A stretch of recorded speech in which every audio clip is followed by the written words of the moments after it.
I honestly can't believe I forgot about this, but we've been waiting so long for Umbrella Academy. Last year, we talked with Tom Hopper on the KJ Today Show, and I never released the full interview.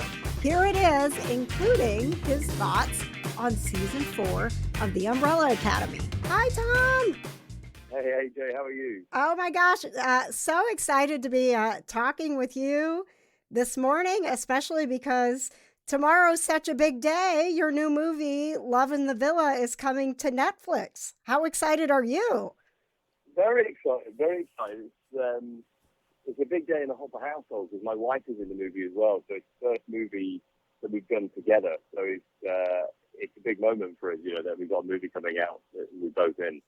Oh, how cool. So how much time did the two of you get to spend on the set together? Were you in Italy for this together?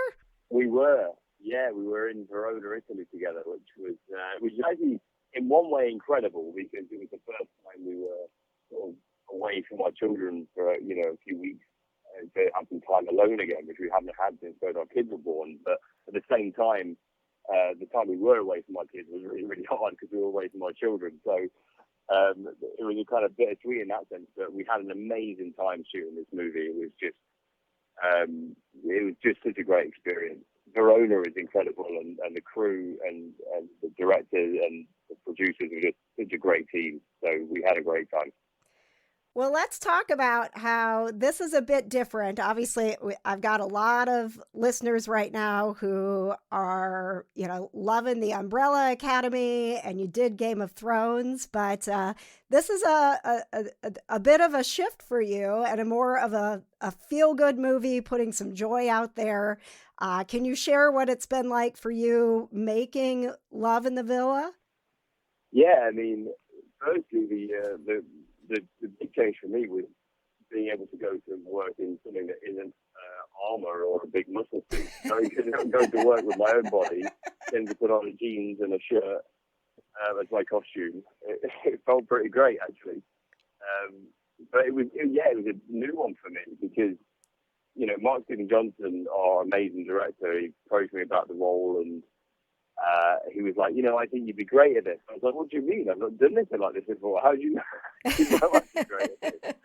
And I was actually quite apprehensive about going into something like this because I've not done it before. But it was actually Laura, my wife, who read the script first, and she was like, no, I think this would be great for you. And I read the script, and I thought it was brilliant. I thought Mark did such a great job with it. And like you said, I felt like a movie like this is what everyone needs at the minute. It's so feel good. It's got so much heart and a few giggles along the way, and I think it's just a very light-hearted movie. And I think who doesn't love a rom-com, right? It's just very easy watching.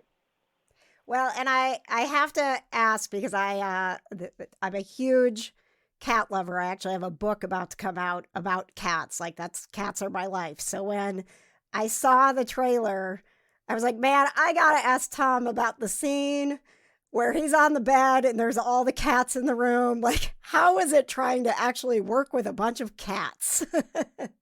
Yeah, I mean, there were some days that they were brilliant and they did exactly as they were told. And then there were some days that they just didn't want to play ball.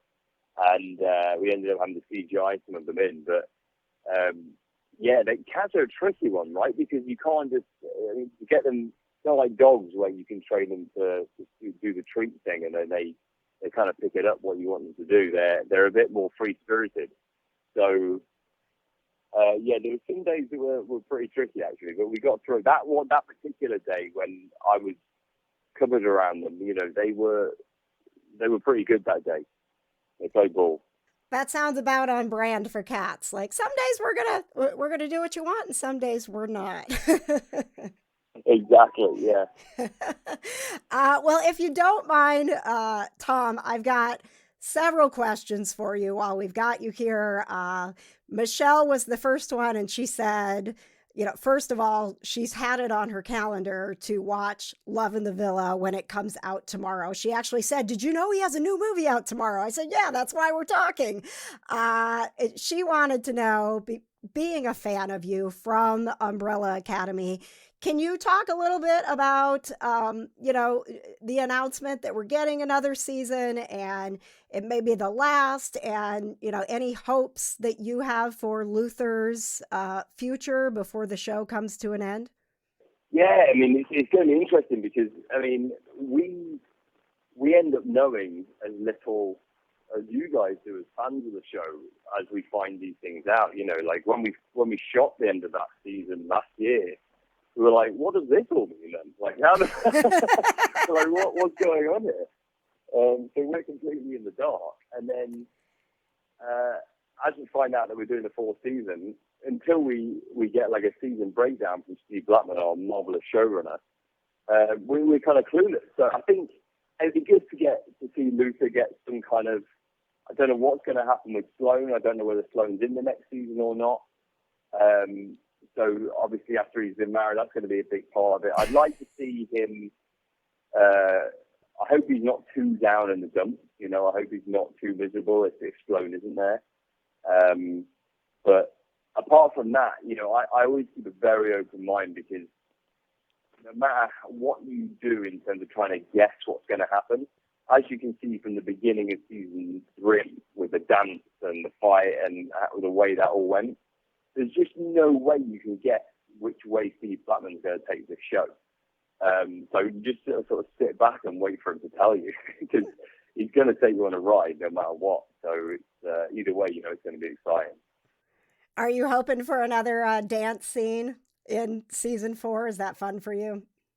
You know what? I went into the start of the season, actually the whole show, thinking that I would not have to dance in the show. I had no idea that there was going to be such a massive dance component to it. Because the first time I read the script, the dance that we did in I Think You're Alone Now dance wasn't in there in the initial one I read. So I had no idea that this huge dance component was going to be part of it. But I'm sort of now got to the point where I'm assuming there is going to be some kind of dance component every season. So I'm almost like disappointed if there isn't one now. Well, Tom, before I let you go and remind everybody, Love in the Villa is out tomorrow, I have to take a moment to just ask you a little bit about Doctor Who, because I don't mean to take this back to cats, but 2 of my cats are named Melody and Amelia Pond because I loved that episode you were in so much. Are you a Doctor Who fan? Well, you sort of grow up in the UK. You grow up with Doctor Who. It's part of our heritage, I suppose. It's a generational thing. I watched, all the Tom Baker ones as I was growing up, and I think you kind of automatically become a fan because it's just part of your everyday life here. I wasn't like a mega Who fan, but I certainly watched it throughout my life. Yeah. Well, and I know the moment we started watching Umbrella Academy, we were like, that's Jeff from Doctor Who. I'm so excited to see all of this success that you are having, Tom. Thank you so much for being on the show with us here today, and congratulations on Love in the Villa. We'll be watching on Netflix tomorrow. Oh, bless you. Thank you so much. Thanks for joining me for another celebrity interview. KJ Today, where you'll find the positive vibes of pop culture, people to know, and pets. If you like this interview, please make sure you give it a like, rate, review, and subscribe, and join us on YouTube the first Wednesday of every month for the full KJ Today show, where we play trivia, bring you more celebrity guests, and even a pet of the week to keep you feeling the positive vibes.